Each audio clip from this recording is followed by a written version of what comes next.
자, 오늘은 다니엘서 1장 8절부터 21절까지 말씀입니다.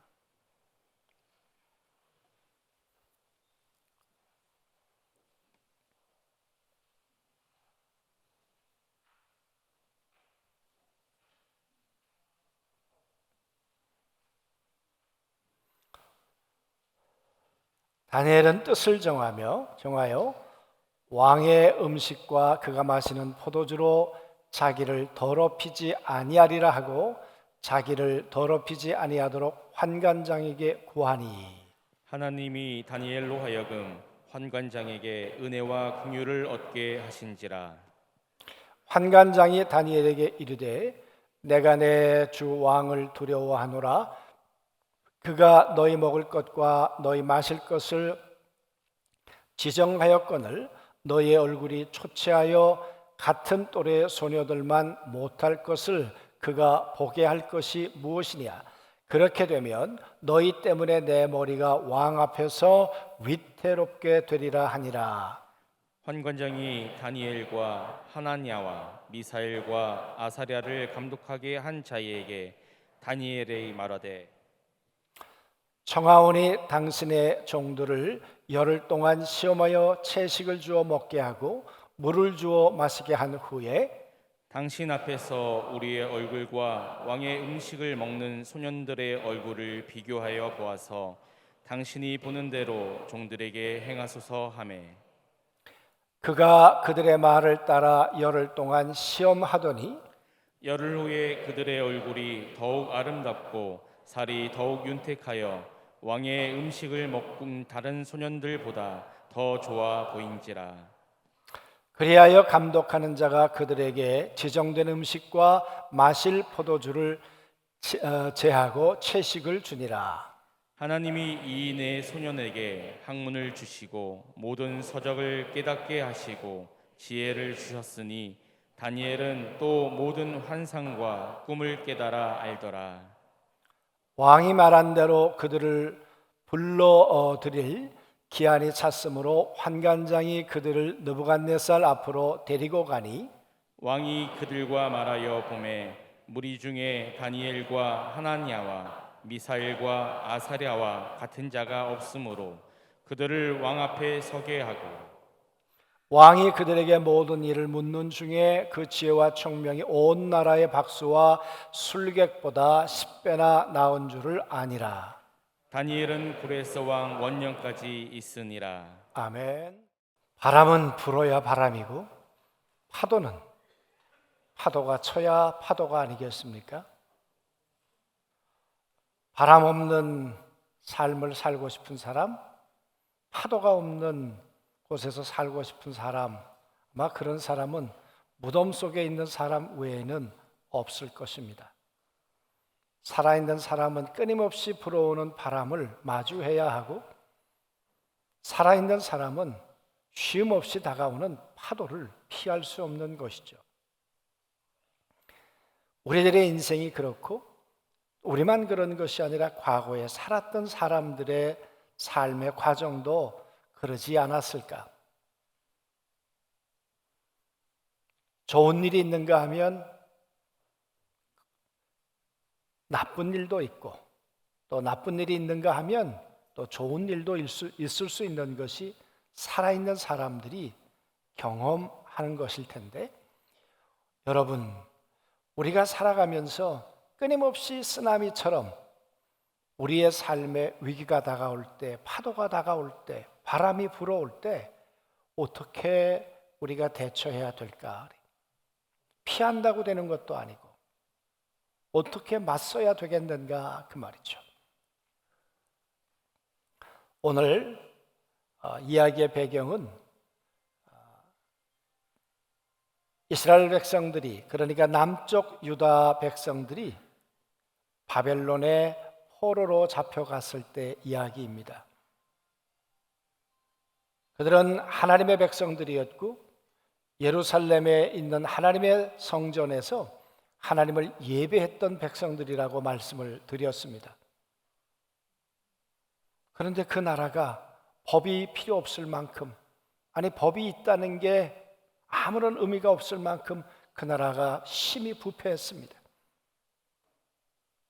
그런 나라를 하나님께서 내어버려 두지 않으시고 그 당시에 강국이었던 바벨론이란 나라, 그 느부갓네살 왕에 의해서 이 남쪽 유다가 멸망을 당하게 되었습니다. 세 번의 전쟁을 경험하게 되는데요. 첫 번째 1차 전쟁 때 다니엘과 이 세 친구와 같은 왕족과 귀족들이 잡혀갔습니다. 1절과 2절에 보면 이렇게 말씀하고 있죠. 여호와께서 하나님의 성전에 있었던 그 성물들을 바벨론 느부갓네살에게 하나님께서 내어주셨다. 그래서 하나님의 성전에 있었던 그 성물들이 이제 바벨론의 신전으로 옮겨가게 되었습니다. 그거는 여호와의 패배를 말합니다. 이스라엘 백성들만 포로가 된 것이 아니라 하나님도 포로가 되어서 지금 바벨론의 신전에 묶여 있는 것입니다. 여러분, 하나님이 그렇게 무력하신 하나님이실까? 그 하나님을 의지하고 살았던 하나님의 백성들, 오늘 다니엘과 세 친구들은 그 상실감이, 그 실망감이 얼마나 컸겠습니까? 하나님을 섬긴다는 것이 나에게 무슨 의미가 있을까? 우리나라를 지켜주지도 못하고 내 삶을 보호해주지도 못하시는 이 하나님이 나의 산성일까? 나의 보호막일까?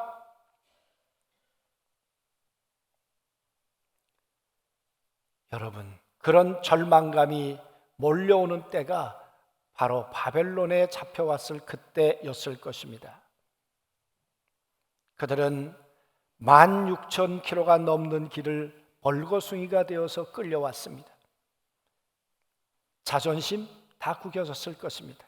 인권, 배고픔, 정말 인간 이하의 짐승처럼 그들은 끌려와서 수로 작업을 했거나 운하 작업을 했을 것이라고 그렇게 이야기를 합니다. 이런 날들을 살면서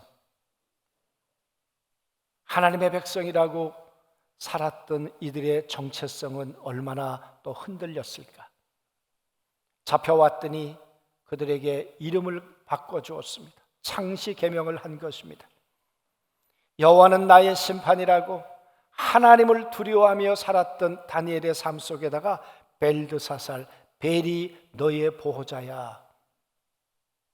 젊은 이 귀족과 이 왕족 이 사람들의 생각을 바꾸길 원하는 거죠. 세뇌를 시키려고 하는 거죠. 아니야, 하나님은 무능한 하나님이야. 이 벨이 진짜 너의 하나님이야. 그리고 그들을 선발해다가 3년 동안 언어를 가리키고 지식을 가리켜서 이제 바벨론의 일꾼들로 등용을 해서 이 느부갓네살 옆에 지금 두려고 했던 것입니다. 인간적으로 보면 내가 하나님의 백성이고 또 내가 이스라엘 백성이고 이런 정체성을 다 빼면 이거는 출세의 기회입니다. 포로가 아니라 신분 상승의 기회고 잘 살 수 있는 절호의 기회이죠. 이 기간이 끝나고 난 다음에 느부갓네살은 이제 다니엘과 세 친구를 불렀습니다. 그리고는 식탁을 차려놓고 먹으라는 거예요. 왕이 지정한 것이 있었다 그랬어요. 하나는 포도주고 하나는 무엇인지를 모르겠어요. 아마 고기였을 것이라고 생각을 하지요. 왜 그걸 먹지 않겠다고 했을까요? 왕의 명령을 거절하면 어떻게 되는 걸까요? 절대 권력자 앞에서. 우리는 2장 3장으로 가면서 왕이 꿈을 꾸었는데 그 꿈을 해석하지 못하면 그 당시의 지혜자들을 다 파리 목숨처럼 죽이는 것을 우리가 보았습니다. 이런 포악한 가혹한 느부갓네살 왕 앞에 지금 네 친구가 있는 것입니다. 그리고 왕이 명령하는 것입니다. 내가 지명하는 음식을 먹어라. 여러분, 먹을 수 있는 거 아닌가요? 노예로 살면서 얼마나 배고팠겠습니까? 얼마나 먹고 싶었겠습니까? 그런데 왜 안 먹겠다는 거예요, 도대체? 여러분, 식탁에서 함께 먹는다는 이야기는 왕에게 충성하겠다는 거예요. 왕이 섬기는 신을 나는 섬기겠다는 거예요. 내 신을 버리고 당신의 신을 섬길 것이고 나는 당신에게 평생을 헌신하며 살겠습니다. 당신의 종이 되겠습니다. 그 서약이 식탁에서 함께 먹는 의미랍니다. 뿐만 아니라 거기 먹지 말라고 했던 음식 가운데 아마 율법으로 자기를 더럽히는 음식이 있었던 것 같아요. 그들은 음식이 있으면 먼저 신전에다가 제사를 드리고 신전에다가 드렸던 음식을 먹을 수 있었겠죠. 그러니까 하나님의 사람의 입장에선 이방신에게 드렸던 것을 먹지 않겠다. 아마 그런 결심이었겠죠. 여러분, 다니엘이 고기를 안 먹었을까요? 다니엘이 포도주를 안 마셨을까요? 아니요. 10장 3절에 보면 21일을 작정할 동안에 그때는 나는 고기와 포도주를 입에 대지 않겠다. 그 말은 평상시엔 먹었다 그 말이에요. 그런데 이때는 못 먹겠다. 뜻을 정한 거예요. 마음을 정한 거예요. 왕이 명령하는데도 불구하고. 그랬더니 환관장이 뭐라고 말합니까? 너 때문에 내 목이 위태롭다. 너 때문에 내가 죽게 되었다. 그거 한번 눈 딱 감고 먹으면 안 되겠냐? 여러분, 그 이야기지요. 우리나라에도 이 비슷한 이야기가 있었다는 거 아십니까? 며칠 전에 예전에 우리 여기 갈릴리 교회에 계셨던 김기명 목사님이 문자를 보내주셨어요. 믿음의 장군 나히필 이야기. 그걸 보내주셔서 그 이야기를 보니까 이런 이야기예요. 박정희 대통령 시절에 아마 장군들이 모여서 이제 파티를 했던가 봐요. 그 가운데 나히필 장군의 이야기, 그 부대 이야기를 들으면서 대통령이 굉장히 그 고무가 돼가지고는 나 장군에게 그 축배를 들자고 술을 따라 준 거예요. 대통령이 술잔을 들고 그린 다음에 나 장군이 술 마시기를 기다리고 있는데 술을 안 마시는 거예요. 그런데 나 장군이 대통령에게 각하 저에게 사이다를 주십시오. 이렇게 얘기한 거예요. 여러분 한번 생각해 보십시오. 이 순간 그야말로 얼음이었겠죠. 이렇게 말합니다. 마치 폭탄이 터지고 난 후 엄청난 정적 속에 잠긴 것 같았다. 대통령이 친히 술을 따라 내민 술잔을 딱 잘라 거절한 사례가 있었을까? 없었다는 거예요. 전에도 없었고 앞으로도 없었을 것이고 어쩌면 대통령의 체면은 뭐가 되냐 그 말이에요. 대통령의 권위는 뭐가 되냐 그 말이에요. 경호실장이고 국방장관이고 얼마나 난감했겠습니까? 그리고는 만찬이 끝났어요. 대통령은 의기소침해 있던 나 장군을 만나서 뭔가 대화를 나눴다는 거예요.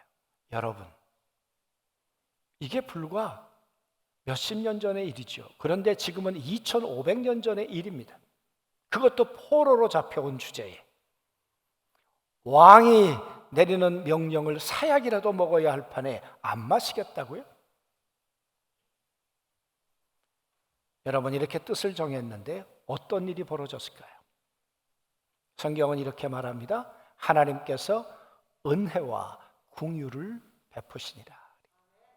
하나님께서 은혜와 긍휼을, 하나님의 은혜라는 것은 하나님께서 이 다니엘과 세 친구에게 그리고 이 환관장과 이 감독자들에게 하나님이 그들에게 간섭하기 시작하셨다 그 말이에요. 그들 마음속에 긍휼히 여기는 마음이 있도록 해주셨다는 거예요. 그런데 여러분, 하나님께서 은혜도 주시고 공의를 주시겠다고 했는데, 주셨다고 했는데 아무것도 바뀐 게 없어요. 은혜를 주셨으면 그래, 안 먹어도 된다, 그래야 될 거 아니에요. 줘라도 괜찮다, 그래야 될 거 아니에요. 그죠?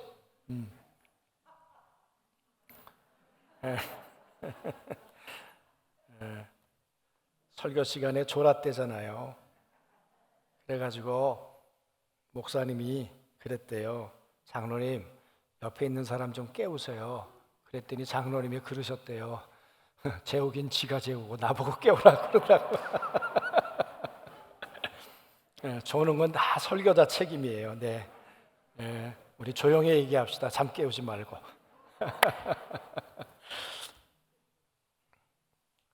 어디까지 얘기했죠? 네? 어디까지 얘기했어요, 정말? 그냥 해요? 네. 아무튼 왕이 주는 음식을 어떻게 안 먹을 수 있냐 그 말이에요. 그죠? 그건 자살 행위죠. 그리고 지금 잘 살 수 있는 길은 느부갓네살과 관계를 맺는 것이 잘 사는 길이에요. 그렇잖아요. 절호의 기회잖아요. 그런데 오늘 이런 생각을 했겠죠. 내 이름도 바뀌었지만 그러나 나는 다니엘이야. 하나님이 나를 심판하실 거야. 난 하나님을 의지하며 살 거야. 난 하나님의 사람이야. 여러분, 그 하나님이 자기를 지켜주셨나요? 예루살렘 성을 지켜주셨나요? 아니잖아요. 그리고 여러분, 포로로 잡혀왔어요. 이제 왕 주변에 있자는 이야기는 이제는 거세를 하고 내시가 돼야 된다는 이야기예요. 자원해서 됐나요? 아니잖아요. 그래서 여러분, 이 다니엘은 자식의 얘기가 없어요. 결혼했다는 얘기도 없어요. 왜? 왕 주변에 있는 사람들이 다 환관이다 그 말이에요.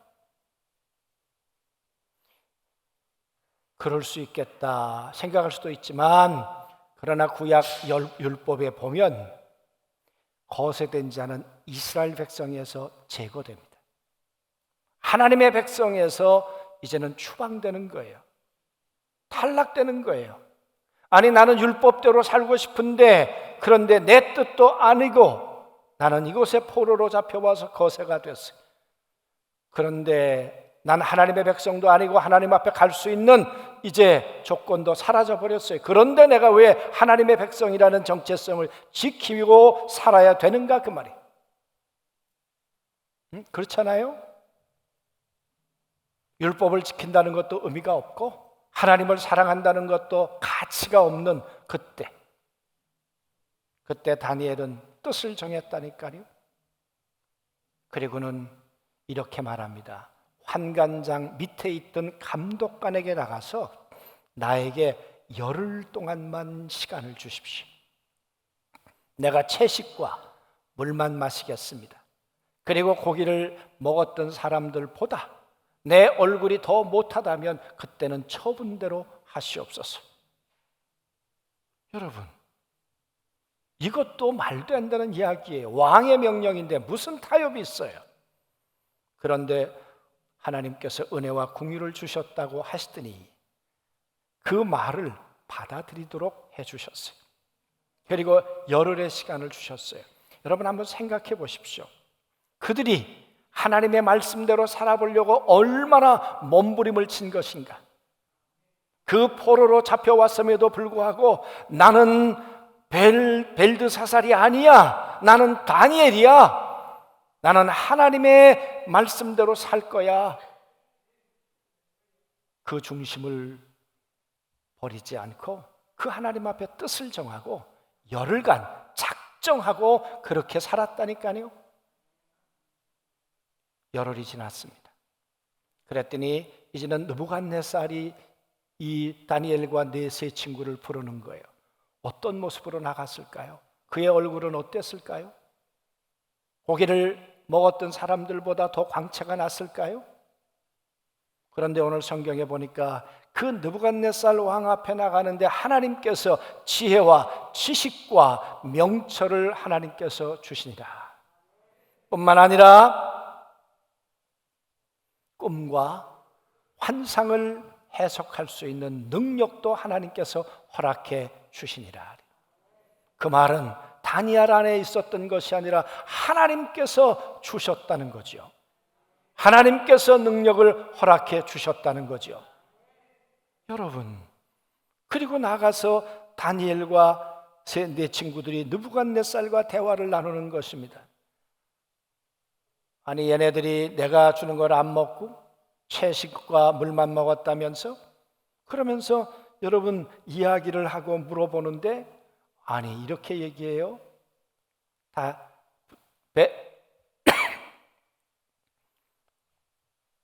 바벨론에 있는 지혜자들보다 지혜가 10배나 더 많더라.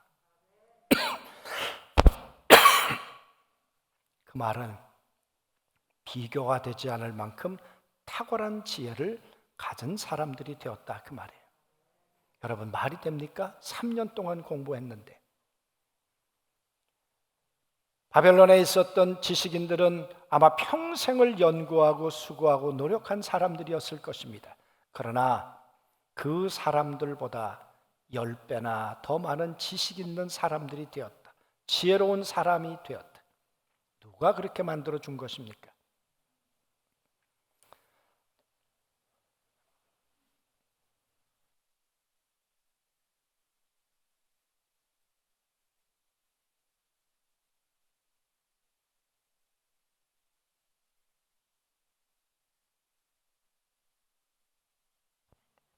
아유, 코로나는 아니 걱정하지 마세요.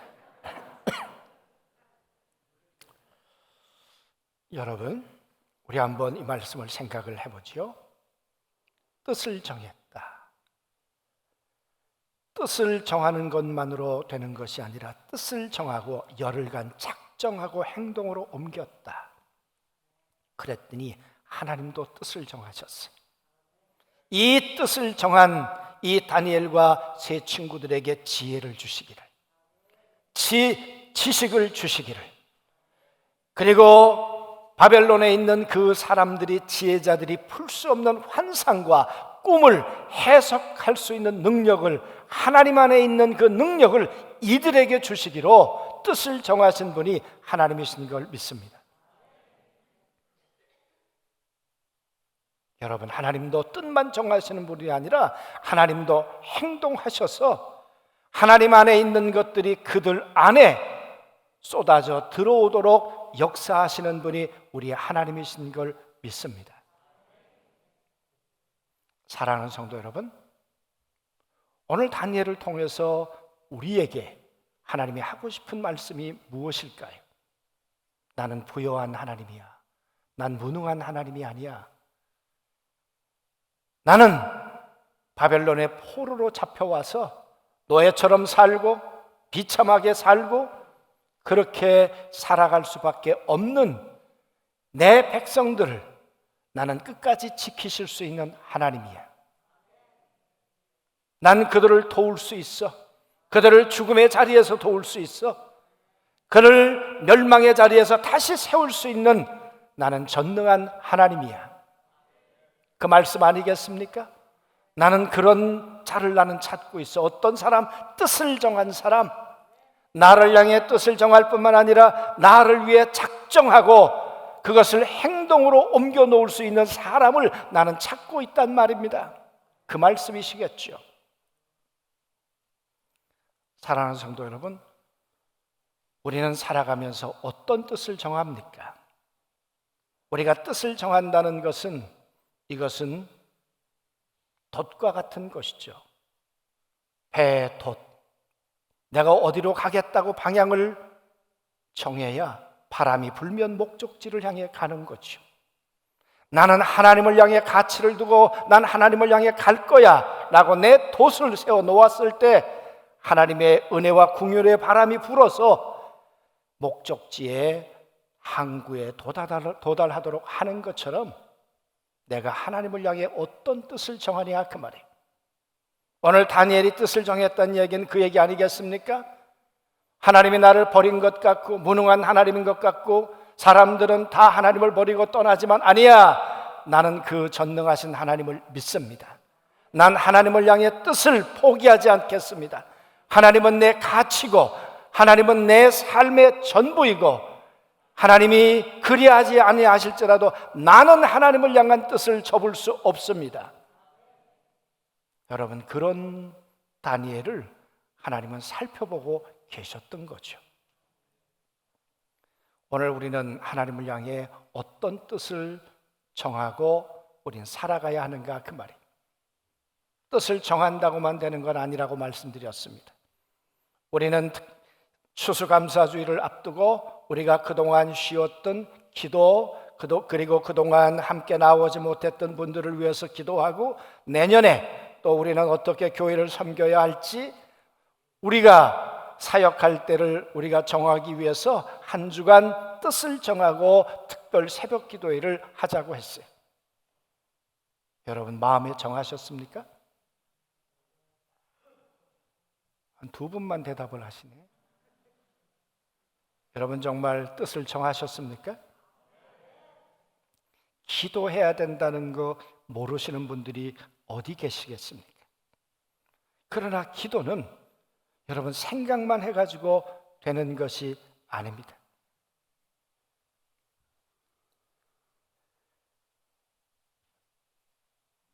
결심만 해가지고 되는 것도 아닙니다. 결심이 실천으로 옮겨져야 하나님은 우리를 향해 역사하시는 것입니다. 뜻을 정하고 열흘간을 그걸 옮겨 놓았다는 거 아니에요? 오늘 여기서 뜻을 정하시고 이제 닷새 동안 행동으로 옮겨 놓아야 하나님도 준비하신 응답의 보자기를 푸실 줄로 믿습니다. 나는 하지 않으면서 하나님 응답해 달라고요? 아니요, 하나님은 보고 계신다니까요. 기다리고 계신다니까요. 기다리고 계시다가 하나님이 뜻을 정한 사람에게 그래, 나도 기다렸다. 내가 이런 너를 실망시키지 않는 하나님이야 라고 하는 증거를 하나님이 허락해 주실 줄로 믿습니다. 그러므로 여러분, 하나님을 향해 뜻을 정한다는 것, 그것은 하나님의 마음을 움직이는 것이에요. 살아가면서 우리가 하나님 앞에 어떤 뜻을 정하고 그걸 행동으로 옮겨놓는 일이 얼마나 많이 있겠습니까? 우리는 성경을 볼 때마다 하나님이 이렇게 말씀하실 때가 있습니다. 잘 생각해 보십시오. 홍해바다 앞에 모세가 있었습니다. 사람들은 다 하나님이 돌아가셨다고 장송곡을 부를 때였습니다. 그때 하나님께서 모세에게 야, 네 지팡이가 장식품이냐? 아니잖아. 그걸 들어 홍해를 치라고 말씀하셨어요. 그걸 행동으로 옮겨 놓으라고 말씀하셨어요. 그렇게 행동으로 옮겨 놓았더니 홍해는 육지처럼 갈라졌다고 말합니다. 들고 있는 것은 장식품이지만 하나님의 말씀을 따라 그걸 행동으로 옮겨 놓았을 때 그건 홍해를 가르는 하나님의 칼이 된 줄로 믿습니다. 그러면요, 여러분, 하나님께서 말씀하시는 거죠. 오래전에 죄송해요, 대강교회 얘기를 또 해서 교회를 질 때 얘기인데 여러분, 땅이 1070평이 있었습니다. 그런데 기공 예배를 드리고 땅을 1000평을 더 샀어요. 왜? 장기적으로 볼 땐 땅이 넓으면 좋겠다 싶어가지고. 그러니 건축할 돈이 있어야죠. 돈이 없는 거예요, 돈이. 사람들은 그래, 언제 질 건데요? 기공 예배 드렸는데 언제 땅 팔 건데요? 그러다가 제가 그 홍해바다 이야기 설교를 하면서 내일은 무조건 포크레인을 부르겠습니다. 여러분, 홍해바다에다가 막대기를 갈라대는 심정으로, 갖다 대는 심정으로 그렇게 얘기했는데 여러분, 그 다음날 3천만 원이 생긴 거 있잖아요. 하나님은 마음 먹을 때 역사하시는 것이 아니라 행동할 때 역사하세요. 여러분, 이번 추수감사주의를 앞두고 우리 사랑하는 모든 성도들이 일어나기를, 새벽에 기도의 자리로 오시기를, 그리고 하나님의 응답의 보따리를 활짝 열게 되시기를 주님의 이름으로 축원합니다.